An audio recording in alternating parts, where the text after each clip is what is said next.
வணக்கம் AstraStockTamil viewers. Stock market சீரிஸில் இன்றைக்கி நம்ம பார்க்க போகிற வீடியோ எதை பற்றி அப்படின்னு சொல்லிட்டு பார்த்தீங்கன்னா லாஸ்ட் வீடியோட கண்டினியூவேஷன் தான்.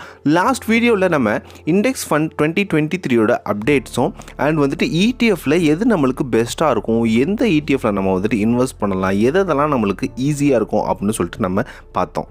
இந்த வீடியோவில் இண்டெக்ஸ் ஃபண்டு எதெல்லாம் நம்மளுக்கு பெஸ்ட்டாக இருக்கும், எந்த மாதிரி சாய்ஸ் நம்மளுக்கு வந்துட்டு யூஸ்ஃபுல்லாக இருக்கும் அப்படின்னு சொல்லிட்டு இந்த வீடியோவில் கம்ப்ளீட்டாக பார்க்கலாம். நீங்கள் ஸ்டாக் மார்க்கெட்டுக்கு பிகினர் இல்லை நியூ இன்வெஸ்டர்னா இந்த வீடியோ கம்ப்ளீட்டாக உங்களுக்காக தான். வீடியோவை ஸ்கிப் பண்ணாமல் பாருங்கள். வீடியோக்குள்ளே போகிறதுக்கு முன்னாடி AstraStockTamil சேனலை சப்ஸ்கிரைப் பண்ணிக்கோங்க for the daily updates. Index ஃபண்டை பார்த்தீங்கன்னா this is for serious investor. ஒரு மந்தில் உங்களால் ஒரு வெல்த்தான அமௌண்ட், அதாவது சிக்னிஃபிகண்ட்டான அமௌண்ட் உங்களால் வந்துட்டு லாங் டேர்ம் இன்வெஸ்ட்மெண்ட்டில் உங்களுக்கு இன்வெஸ்ட் பண்ண முடிஞ்சது அப்படின்னா உங்களுக்கு ஒரு வெல்த்தி இன்வெஸ்ட்மெண்ட்டை வந்துட்டு நீங்கள் உங்களுக்காக பில்ட் பண்ணிக்கலாம். இப்படி நினைக்கிறவங்க எல்லாருமே இண்டெக்ஸ் ஃபண்டில் தான் ஸ்டார்டிங்கில் இருந்து சூஸ் பண்ணணும். இண்டெக்ஸ் ஃபண்டில் பார்த்தீங்கன்னா 2 விதமான சாய்ஸஸ் நான் இங்கே டிஸ்பிளே பண்ணியிருக்கேன். ஃபர்ஸ்ட் சாய்ஸ் பார்த்தீங்கன்னா பெஸ்ட் ஆப்ஷன் எது அப்படின்னு சொல்லிட்டு நம்ம பார்க்கலாம். அண்ட் செகண்ட் பார்த்தீங்க அப்படின்னா நிறைய பேர் இந்த UTIயில் ஷட் டவுன் ஆகிட்டால் என்ன பண்ணுறது, அது நம்மளுக்கு ரிலேயபிளா ட்ரஸ்டபிளா அப்படிங்கிற கேள்வி நிறைய பேருக்கு இருக்கும். அதனால தான் நான் செகண்ட் சாய்ஸும் போட்டிருக்கேன். ETF பொறுத்தளவுக்கும் டாப் 250 கம்பெனிஸில் நம்ம ஃபண்ட் பண்ணோம். அண்ட் வந்துட்டு இண்டெக்ஸ் ஃபண்டை பொறுத்தளவுக்கு நம்மளுக்கு டாப் 500 கம்பெனிஸ்லையுமே நம்ம வந்துட்டு இன்வெஸ்ட் பண்ணலாம். அதாவது இது வந்துட்டு Nifty 50 இண்டெக்ஸ் ஃபண்ட் அப்படின்னு இருக்கும்.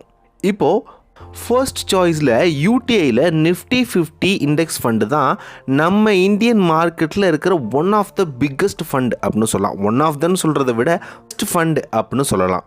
இதில் கிட்டத்தட்ட 9,337.37 crores வந்துட்டு மேனேஜ் பண்ணுறாங்க. SBIயில் பார்த்தீங்க அப்படின்னா 3,169.97 crores வந்துட்டு இதில் மேனேஜ் பண்ணுறாங்க.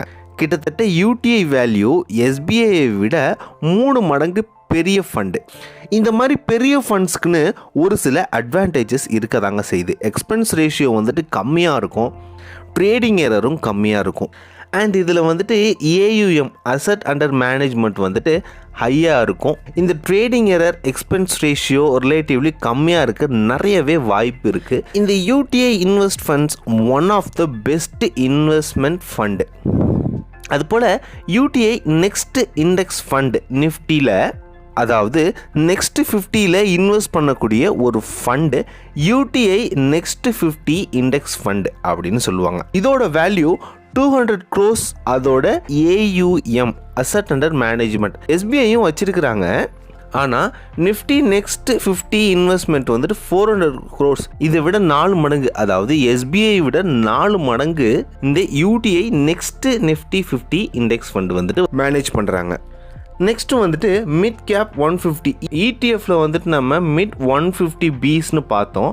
அதுக்கு ஈக்குவலாக இண்டெக்ஸ் ஃபண்டில் பார்த்தீங்கன்னா நிஃப்டி மிட் கேப் 150, அதாவது நிஃப்டி மிட் கேப் 150.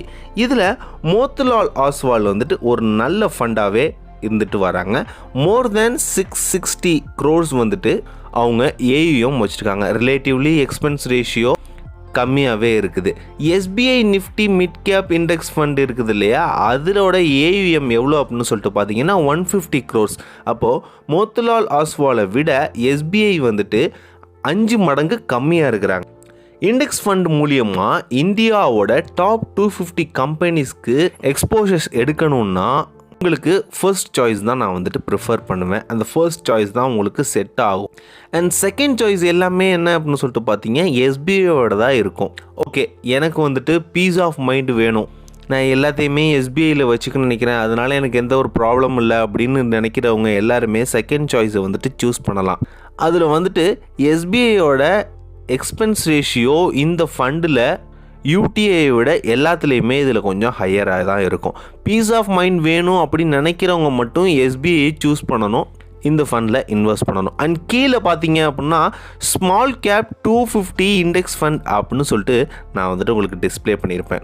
இண்டெக்ஸ் ஃபண்டை பொறுத்த அளவுக்கு உங்களுக்கு இந்த ஸ்மால் கேப்பில் 250 இண்டெக்ஸ் ஃபண்ட்லேயும் நீங்கள் இன்வெஸ்ட் பண்ண முடியும். சில பேர் இதை வந்துட்டு சூஸ் பண்ண மாட்டாங்க.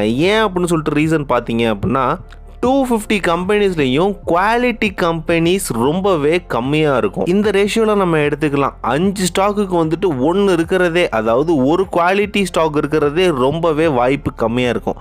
ஸோ ஸ்மால் கேப்பை அவாய்ட் பண்ணிடுவாங்க. அப்படி ஸ்மால் கேப்பை செலக்ட் பண்ணுறவங்களுமே ஆக்டிவ் ஃபண்டில் மட்டும்தான் இதில் பண்ணுவாங்க. ஸோ இண்டெக்ஸ் ஃபண்டை பொறுத்தளவுக்கும் நம்மளுக்கு வந்துட்டு டிஃப்ரெண்ட் கேட்டகரி 2 சாய்ஸ் நம்மளுக்கு இருக்குது.